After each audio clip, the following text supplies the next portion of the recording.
This video is being powered by the good people at BetUS. You like free money? You want to bet on some football? Well, BetUS has a great deal for you.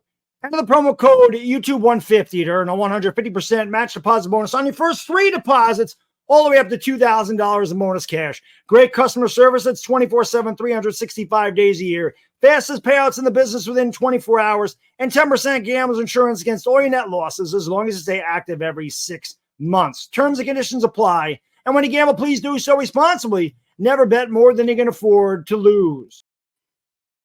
Well, hello, NFC East fans. It is your boy Bad Dog here with the Week 1 NFC East roundup, whatever the hell you want to call it. Thank you for watching. As always, hit that thumbs up because it helps out the Super Friends. Hit the subscribe button, share them out with friends because you know this channel is... I'm going to age myself here. The bomb diggity, right? It's the bomb diggity, right? So let's talk about some of these games that happened. And you know me, isn't it great that I have to do week 1 after what happened to me week 1? We're going to get into that in a second. We're going to start with the Eagles since they played Friday night. They played the Green Bay Packers. Saquon had a stellar debut, no doubt about it, right? He had 3 total touchdowns. Giants fans are crying in our soup, I guess. I don't know.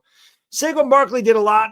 What he does with the Giants, he had a lot of nothing plays, but he had a couple of really big ones, including a really nice catch in the end zone, something that the Eagles should utilize. Saquon Barkley's very good on wheel routes. Get a matchup with a linebacker, get a matchup with a safety.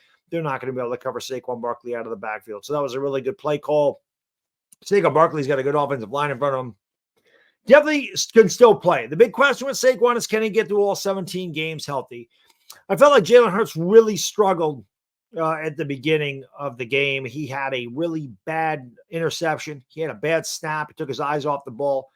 Green Bay had 2 golden opportunities to score at the beginning of that game, and the ball inside the 20. The Eagles' red zone defense was great, held them to 6 points. The next thing you know, Eagles go down and score a touchdown at 7-6. It was a very sloppy game. You know, neither team really plays a lot of their starters during the preseason. The field was terrible.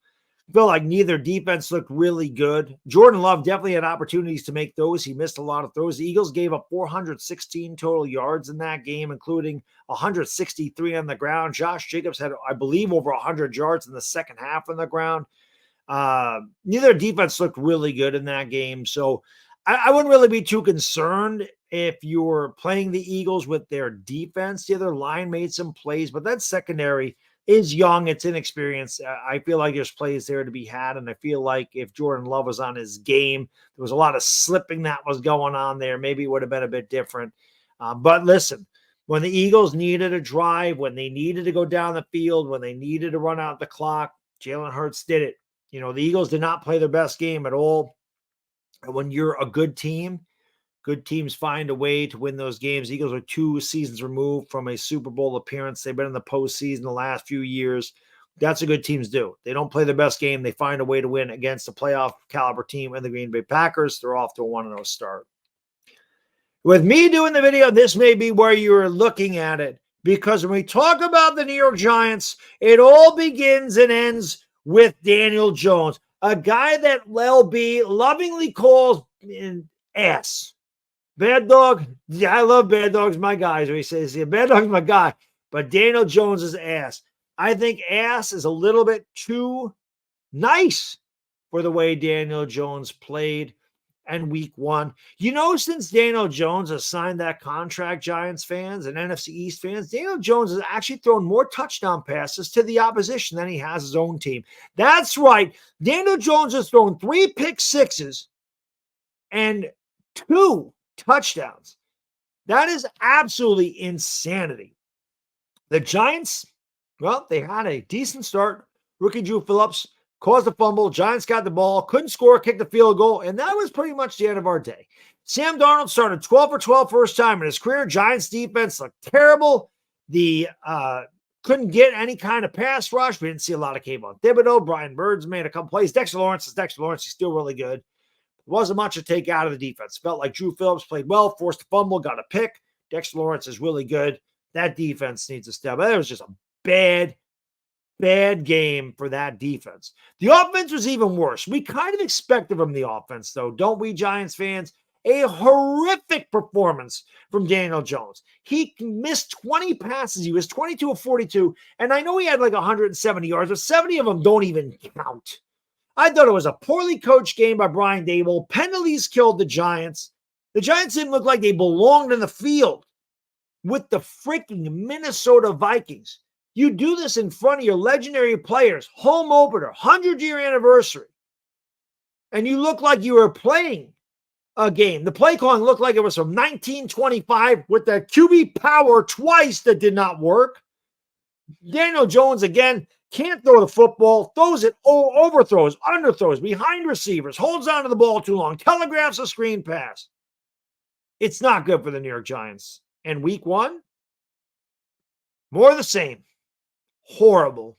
Just a pathetic effort by the New York Giants. Dallas Cowboys. They look good.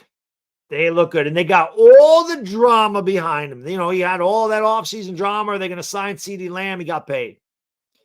Dak Prescott thing. There was rumors about Dak Prescott going to the Giants. I said, there ain't no way I would pay Dak Prescott all that money. After watching Daniel Jones week 1, I might change my mind, but it really don't matter. I always thought he was going to sign with Dallas, and he did. He got $60 million a year for 4 years. That's a lot of freaking money. But all those distractions are behind him. Jerry Jones, I love him. I hope he lives to be 150 years old, because I swear to God, the Cowboys still aren't going to win a Super Bowl. But you got to give them credit. They're always competitive. They got really good players. Dak Prescott definitely gives his team a best chance to win. I know he hasn't performed in the postseason, but there's no question about it. In the regular season, he's one of the better quarterbacks in the league. There's a reason Dallas wins 11 and 12 games every year. Yes, their defense is really good. Yes, CeeDee Lamb is really good. I love CeeDee Lamb. He's just an amazing player. Brandon Cooks had a touchdown. Dak Prescott gives him the best chance to win. Okay? So it makes sense to sign him. If you're really going to go all in, like Jerry Jones says, pay the man, try to get that Super Bowl in the next 4 years. That's pretty much what they're doing. They're pushing all the chips in the middle. We depend on you, Dak. Get it done. We know the Cowboys are going to win their 10, 11, 12 games. The big question with Dallas is, can they win in the postseason? Can they get past the divisional round? Only time will tell. But signing Dak Prescott was a big deal. This game was not close. They blew Cleveland out of the water. Their defense was absolutely just a wrecking ball, man. They were all over the field. Micah Parsons is, I love Micah Parsons. The Giants should have drafted Micah Parsons. Thanks, Dave Gettleman. Appreciate you passing on Micah Parsons and taking Kadarius Toney. Thank you so much, Cowboys fit. Thank you too. But I watched that Cowboys defense, and as a Giants fan, I just said, can we just forfeit September 26th? But Dallas looked really, really good in their win against Cleveland. And we get to Washington. Well, the Commanders, well, they're like the Giants. They're not good. They stink. They really do stink. They gave up 37 points to a Baker Mayfield-led Tampa Bay Buccaneers team. And I'm not taking anything away from Baker Mayfield. He had a really good year last year. Tampa Bay won a playoff game, and I love Baker. I'm a Sooner fan. I love Baker Mayfield. I'm happy to see him succeed. But that Washington secondary is bad. It is bad. Blown coverages. Forbes is cooked. If you're Washington, you need to get Forbes the hell off the field. That guy's terrible. He's awful. Washington's defense didn't really show out at all in that game. Baker Mayfield looked like Joe Montana. I mean, it was pretty bad. I mean, there's really nothing you could say about Washington's defense. Everybody was talking about how good Washington's defense was going to be. Well, it was non-existent against Tampa Bay. Non-existent at all. They look really bad. Lost. Like I said, blown coverage. This is a young secondary, but it was not good at all. Offensively, I thought Jaden Daniels had some nice plays, but I think that Jaden Daniels didn't really throw the ball very well. I mean, listen, I'm going to be honest. I didn't see the whole game. I didn't get this in my area. So maybe he did make some really nice throws. I had it on NFL Red Zone. So what I saw of Jaden Daniels, I didn't see him make a lot of really great throws. He didn't target Terry McLaurin like at all in that game. Like they got into the third quarter. I don't think McLaurin had a target. I also saw Jaden Daniels took a lot of unnecessary hits. He's leaving the pocket too early. He's running. I understand he's very athletic. His legs are a massive weapon. But if that guy keeps taking him, going out of the pocket, taking the hits, he took massive hits. He's not going to last the season. It's just the quarterbacks are not built to get beat up like that week after week after week. I'm not going to kill him. He's a rookie. He's going to have to make adjustments. And I still think Jaden Daniels can be a really good quarterback in this league. Okay. I had no faith in, I thought Sam Howell sucked. I'm not going to say that about Jaden Daniels. I think he's got a lot of talent. He's a rookie. He's going to have to learn, but he's got to learn. At least if you're going to take off, slide, man. Don't get killed out there. You're not going to last. But one guy I do love on Washington, I've loved him for a few years now, is Brian Robinson. I think Brian Robinson is just a tough runner. He's just a football player. He's a hard-nosed football player. Really like Brian Robinson a lot. I really do. I like him a lot. I think Washington still has, like I said, they're a young team. And, I don't think you expect a ton from them this year. Some pundits have them winning like 8-9 games. They haven't finishing ahead of the Giants. And I'll be honest, they look a little bit better than the Giants did. Obviously, we got the battle in the basement right away this year. We got the Giants and Commanders week 2. Louis T and I need to do something on this channel. We can chop it up and talk Giants Commanders. If Daniel Jones is going to beat anybody, it's going to be the Commanders. He's 5-1-1 against them in his career. Has his best games against Commanders. But if you're the Commanders defense, you had a bad game against Tampa Bay, you look at that Giants offense and go, oh, yeah, this is going to be easy. We got Daniel Jones. So listen, neither one of the Giants or Washington can afford to go 0-2 this year. This is a game that both teams probably think that they can win.